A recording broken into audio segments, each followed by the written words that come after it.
Assalamualaikum warahmatullahi wabarakatuh. Halo semuanya, perkenalkan nama aku Septiana Dewi dengan NIM C2401241002.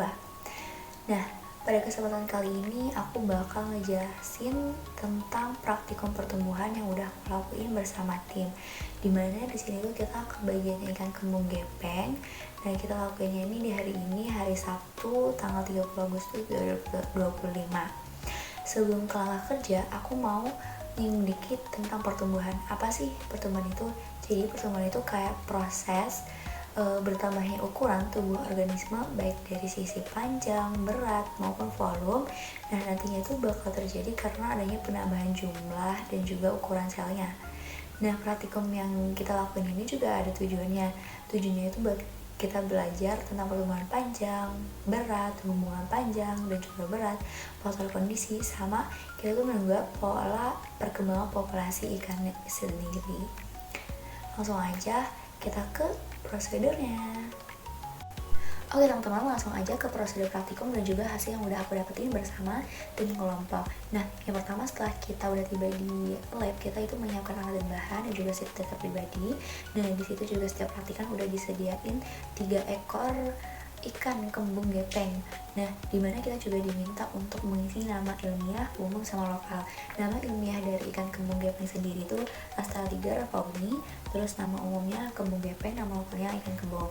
Nah, ciri morfologi dari ikan kembung gepeng sendiri itu yang pertama sirip belakangnya itu keras, terus ada bintik hitamnya di situ.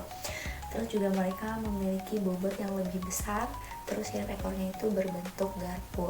Nah, setelah kita udah mengidentifikasi nih nama ilmiah dan juga ciri morfologinya, kita diminta untuk data morfometrik ikan. Nah, yang pertama kita itu bakal mengukur bobot ikannya itu berapa. Nah, di sini aku ngedapetin hasil bobot ikannya itu 100 gram ketiga-tiganya. Oke, selanjutnya di sini kita bakal mengukur panjang ikan kembung mulai dari panjang total, panjang cagak, panjang baku, tinggi badan, dan juga lebar bukaan mulut ikan kembung itu sendiri. Nah, untuk mengukur kita ini letakin ikan kembungnya itu di styrofoam, terus setiap sirip dorsal, ventral, sama analnya itu kita tegakin pakai jarum pentul. Nah, kalau udah baru deh kita ukur pakai penggaris. Nah, untuk mengukur panjang total sendiri, nah di sini nih ini adalah merupakan dokumentasi ikan kembung. Kalau mau mengukur panjang total itu kita dari mulut sampai ke ujung sirip ekornya. Nah, itu di sini aku ngedapetin ikan pertama 19,7, 19,3 untuk ketiga-tiganya. Nah, untuk panjang cagak sendiri itu kita ukur mulai dari mulut sampai ke bagian ekor lekukannya yang ini. Itu namanya panjang cagak. Ini aku ngedapetin 3 data, 3 ikan, 17,8 sama duanya itu 18 cm. Nah, untuk panjang baku sendiri, kalau panjang baku itu dari mulut sampai sini perbatasan ekor ya. Nah, di sini aku ngedapetin 16,1, 16,7 sama 16,5. Nah, tinggi badannya sendiri itu kan kita udah meletakkan di styrofoam. Nah, kita itu lebarin nih sirip dorsalnya sama sirip yang bawah perut, sirip perut sama sirip analnya. Nah, terus kita ukur itu untuk tinggi badan. Tinggi badan itu dari sirip dorsal sama sirip perut. Ini aku dapetin 9,6, 9,8 sama 10 cm. Nah, untuk lebar bukaan mulut sendiri, kita buka ini mulutnya menggunakan pinset. Terus kita sampai maksimalin gitu. Kalau udah maksimal baru kita ukur deh lebar bukaan ikannya ini berapa. Seperti itu. Oke, selanjutnya setelah kita tahu nih panjang ikannya itu berapa, kita ini ngelakuin pembedahan di ikan buat ngenalin organ dalam dengan cara kita itu mencari bagian anusnya dulu. Terus kalau udah bagian anusnya itu akan di bawah, kalau udah kita potong aja secara vertikal ke atas.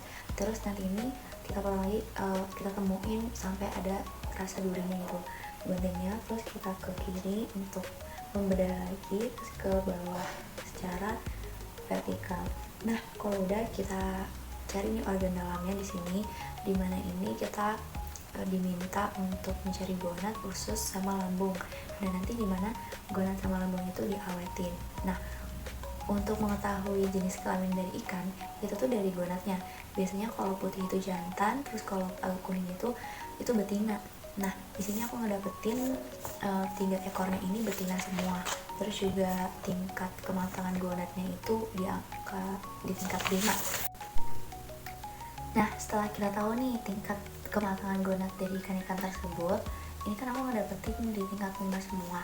Dimana tingkat 5 ini ovari dan testisnya itu 2/3 itu sampai penuh dalam rongga badannya. Terus warnanya itu agak orange, merah muda. Terus pembuluh darah di permukaan testisnya itu warna abu-abu. Terus kalau misalkan kita pegang itu lembut. Nah, biasanya kalau misalkan udah di tingkat 5 itu berarti umurnya itu udah lama, udah tua. Nah, setelah kita tahu gonadnya, di sini kita juga diminta untuk panjang usus, yaitu kita juga pisahin aja nih dari organ lambung sama gonadnya. Terus kita ukur. Di sini aku dapetin panjang usus ikan pertama 81 cm, 64 cm, sama terakhir 84. Seperti itu. Ada di tingkat awal. Oke, sekian. Jadi itu penjelasan singkat mengenai praktikum pertumbuhan ikan, mulai dari cara mengukur panjang dan juga berat, sampai kita melihat kondisi gonad itu kayak gimana. Semoga penjelasan ini bisa menjadi tambahan ilmu bagi teman-teman semua. Kurang lebihnya mohon maaf. Wassalamualaikum warahmatullahi wabarakatuh.